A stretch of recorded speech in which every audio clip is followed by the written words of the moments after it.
We've heard a lot about economic development today. I usually like to describe economic development as 3 buckets of activity. The first bucket, and I would say probably the most important, is what are we doing to take care of the existing businesses in our state? In our industry lingo, we call that retention expansion.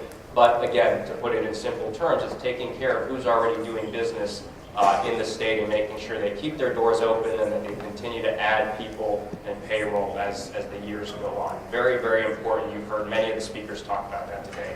The second area is how do we take those ideas that are in the research lab or someone's garage today, how do we take those from the 1 or 2 person operations and grow them into the Googles and Microsofts of tomorrow? That's small business development, entrepreneurialism, technology commercialization. That's really in that second bucket of activity. Also very important. Third then is what are we doing to attract and recruit industry to the state that isn't here today? And it's that area of new business recruitment where the Missouri Partnership was set up to focus on. We're essentially then out there trying to get those new customers, if you will, into Missouri's business community. We could debate what's sort of most important. Again, I think the first category is probably the most important, but all 3 are important, and an economy is really shortchanging its full potential if it's not operating at the highest levels in each of those 3 buckets of activity. So for us, as we're out there marketing Missouri as a business investment destination, again, trying to attract new companies to locate their operations, our keys to success are really twofold.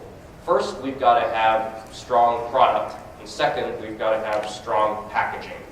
Our product, as Senator Dempsey described it earlier, that's the sum total of various aspects of our business climate. And it could be anything from our workforce both cost, quality, productivity. It could be things like our transportation system. It could be things like our energy costs, our regulatory environment. It also includes things like educational institutions, and of course incentives. What kinds of tools are we making available to companies if they're planning to invest and locate in our state?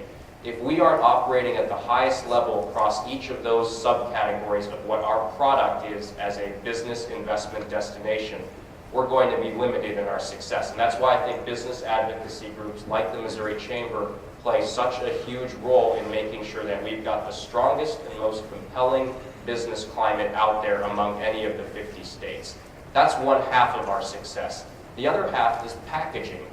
What are we doing to get out there and aggressively tell the story to companies who are thinking about expanding why Missouri is the place they need to be looking at and the place they need to be selecting for their next investment?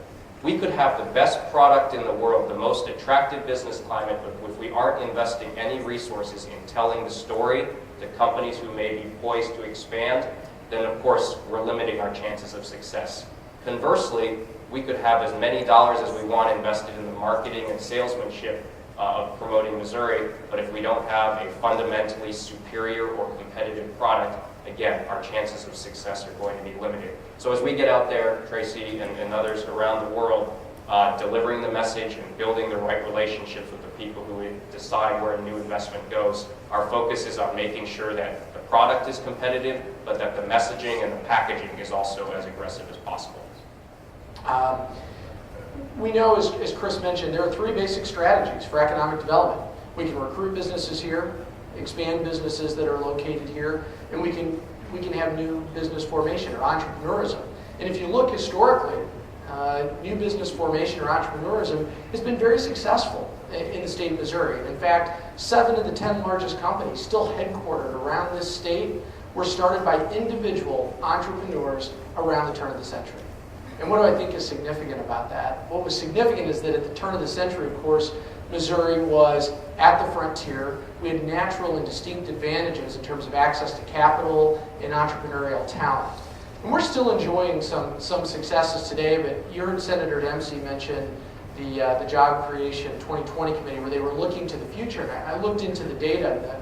The Kauffman Foundation, which is located over in Kansas City and has really grown into the world's largest public policy organization focused on entrepreneurship, took a look and said, what is this leading organization saying about Missouri entrepreneurship today, since we know it's been so successful historically?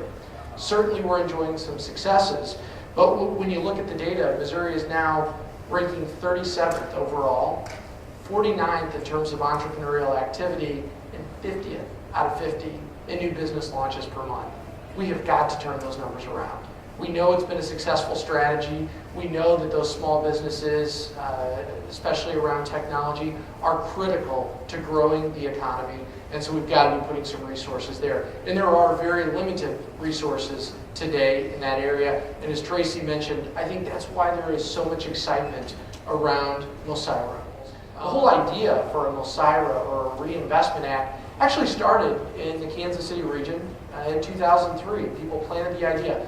This would be a way to turn our amazing research assets in the state and kind of that entrepreneurial spirit that we have in the state, capitalize on it. Didn't go anywhere. Our neighbors to the west saw the idea percolating over here, and they took it and they passed it in the first year, 2004. So they've actually had that legislation in effect over in Kansas now for several years. They took themselves from a virtual unknown, principally in the area of biosciences, and have now propelled themselves to a top 10 state in the country, internationally recognized for their entrepreneurship in the high-tech area.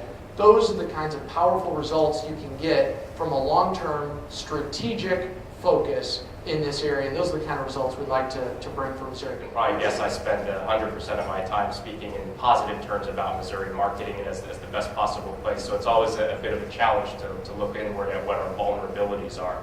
I think on the product side, one of the things that we do need to address as a state, while there are some good incentives in the toolbox to use to expand as well as recruit industry, we are definitely missing a few of those incentive programs that a number of states have already adopted in this very strong, fierce competition for new business investment.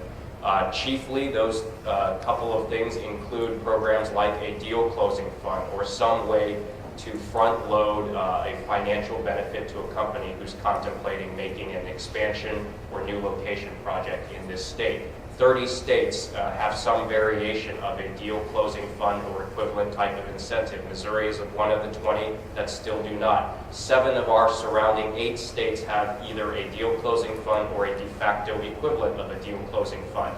When you look at the fact that Missouri has 80% of its population within 50 miles of one of those 8 state borders, and when you look at the fact that companies are typically evaluating one of those border regions when they consider Missouri for new business investment, it's pretty easy to conclude that we're going to be up against one of those 7 states that can offer some kind of upfront financial incentive rather than tax credits that are claimed over a period of time. They can offer that upfront cash or equivalent to a company who's contemplating new investment. And that is a competitive disadvantage that Missouri is up against, whether we're trying to recruit technology companies, whether we're trying to recruit manufacturing, office headquarters, that is a disadvantage.